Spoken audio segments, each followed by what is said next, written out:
Okay, well, good morning, good afternoon, or good evening, everyone.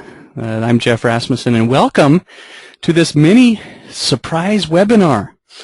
In the 3 short hours since I announced it on our Facebook page and our blog, I can't believe that over 100 of you are here already. That's amazing. Well, wonderful. I guess this is kind of like an impromptu legacy user group.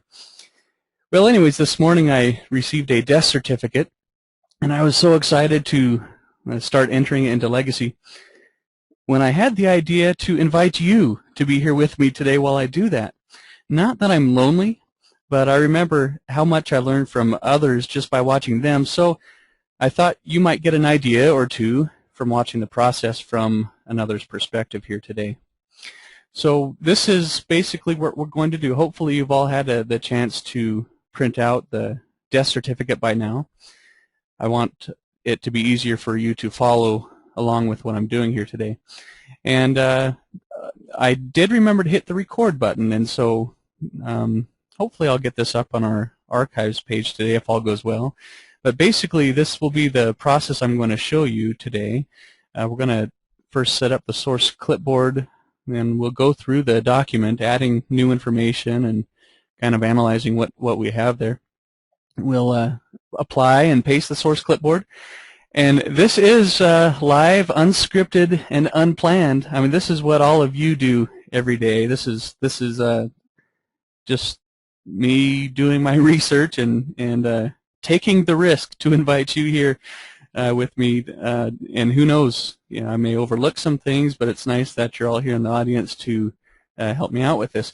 Before I forget, I thought, well, you know, when I invite my kids to go to the store with me or something, and their motto now, or what they say, is you never know what happens when you go with Dad, just because sometimes, you know, we happen to stop by the ice cream, get an ice cream cone or something like that, and so you never know what happens when you come to register for one of these webinars. And so today, for those of you that are here with us today, we have a surprise coupon code. I thought this would be fun for all of you for coming here at the last minute. So 15% off anything in the online store, so this is an extra special incentive for being here today. However, it does expire tomorrow. So there in red is your code that you want to write down. Watch Geoff. And if there's anything that appeals to you there in the store, then feel free. So let's just get started with this. Oh, Christine, I see your comment. You ordered something yesterday. Well, we give you the opportunity to order again if you'd like. Okay, let's minimize this. And now I haven't studied the death certificate too much because I wanted to do as much of it, you know, live today with you here today. I have pulled up a few websites, however, so I can get to them quicker. So just follow along on the death certificate, and the first thing that I want you to see here, this is William Henry Brown, my dear half-second cousin 3 times removed. Well, I'm trying to identify all of Asa Brown's descendants, and so here you can see Asa comes in up here, and so that's William is related to me in that way. Now, recently I did locate his death information, when he died and where he died, as well as that of his wife. And I want to show you where that came from, and I'll take you up to a website where I found this, and that will lead us into working with the death certificate. So let's open up his individual's information screen, which looks like this. And for all of you beginners, you know that the top half of the screen is where all the vital events go, and then the bottom half is where any additional facts or events go. Well, just recently I was able to type in his death date and death place because of a certain source. And let's go and take a look at what that source was by clicking on his source button up here. And if you look down at the bottom, you can see that I found some information from a database at Family Search. This was a few days ago, and I've typed in the complete citation. Now, having these indexes online is wonderful, but let me show you first what I found, and then as we go along, you'll easily see why I'm fortunate to have been able to get a copy of the actual record. So let's close this and let's go online. And just got to figure out which one of these it is. Here we go. So up here at FamilySearch.org, I know most of you know about this, but they are adding new records every week now. And I came down here to browse by location, and to filter it, I just clicked on the USA, Canada, and Mexico hyperlink. Now you have a list here of 342 collections, and what some of us don't know is that you can just filter that entire list of collections by typing in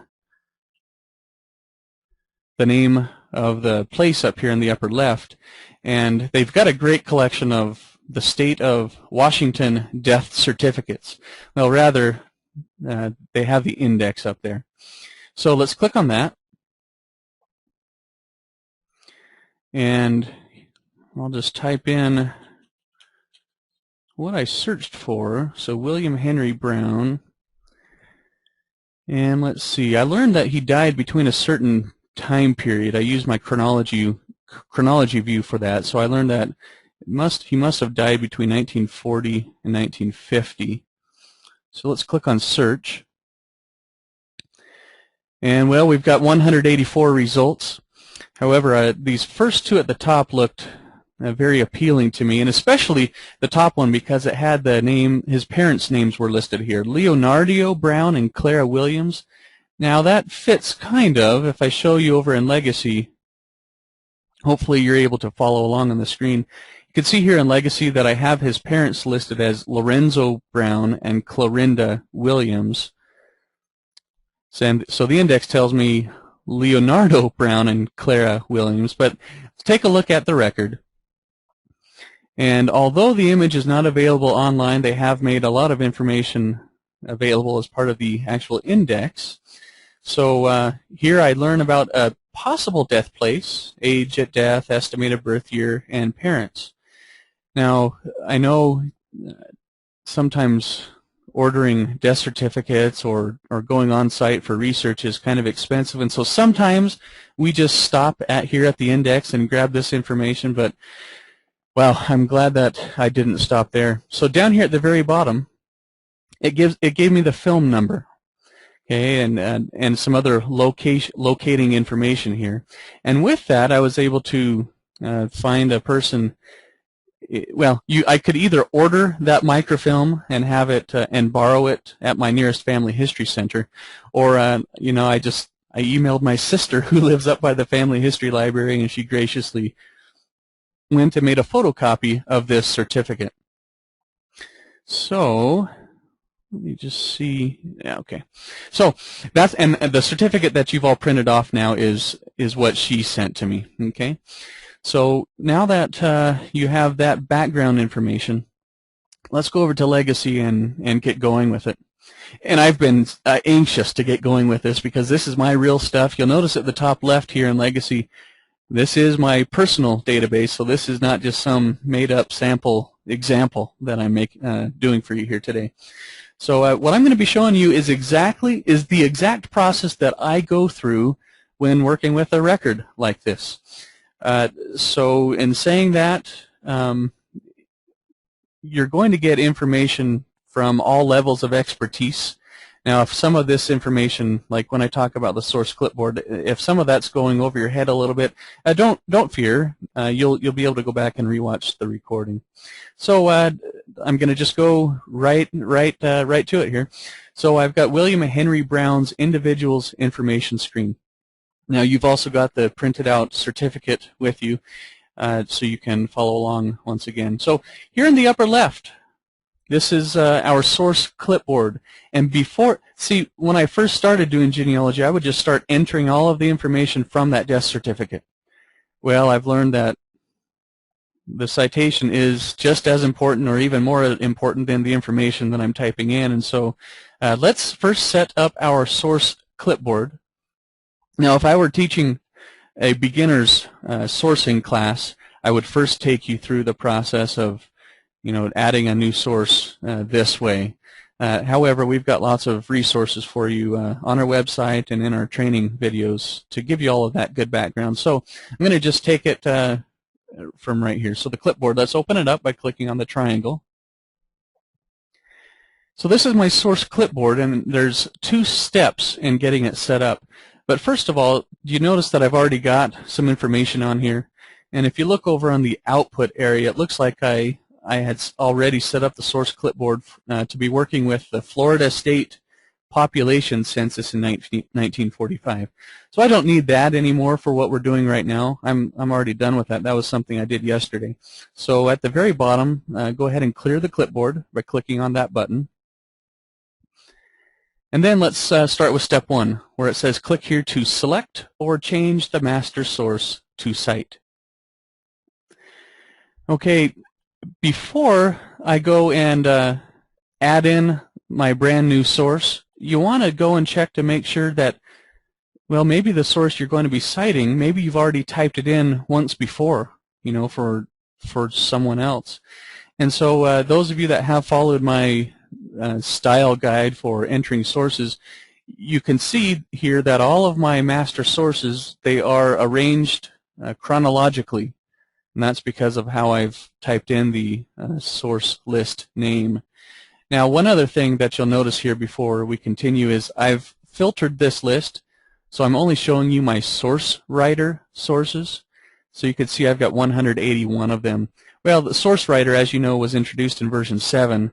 And if I show you all of them by taking off this check mark, well, I set myself up for a little embarrassment by showing you kind of how I used to do some of my sources. Well, yeah, do you see all of that? You'd know it's a source writer style source if there's a little bullet point at the very beginning of the line. So you see how those bullet points show up down here? Okay, so I'm going to just make it a little bit easier so we're not seeing so much and just show you the source writer style. So by looking at the death certificate, you notice that it came from the state of Washington here in America.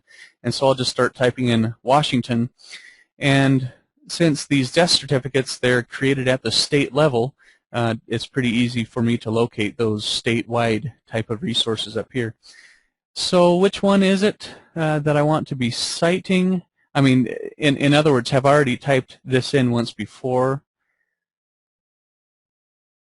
This right here is actually the collection that I've consulted, or I asked my sister to consult. I can tell that because this was a collection on 972 rolls of microfilm. And so instead of me going and adding a brand new master source, you see I've already typed this in. So I don't need to do that. And so because I am just doing this reality show of me entering this death certificate, I'm going to just select it. And I've completed step 1 in setting up my source clipboard. This is all the really boring stuff, but you do that here at the beginning so you can be successful. Now the roll number. So I would need to find out from my sister, or from that index entry, what was the microfilm roll number. Let's go ahead and go back over to the website where here at the bottom it did list the film number, and I could try to memorize that, or I'll just copy that and switch back over to Legacy and right click and click on paste. So you can see now over here in my citation that the roll number has now been updated. If the film had an item number, I would type that in here. Well, it didn't. I'm familiar with these rolls of microfilm. This is one of the areas where a lot of people get hung up. Just because there's a field to fill something in, it doesn't mean it's absolutely required. And so don't pull out your hair with these source templates just because you're not exactly sure what goes there. And the item of interest. Well, it said my hint here. It says type the specific details. Well, let's just make this up. I'm going to say this was William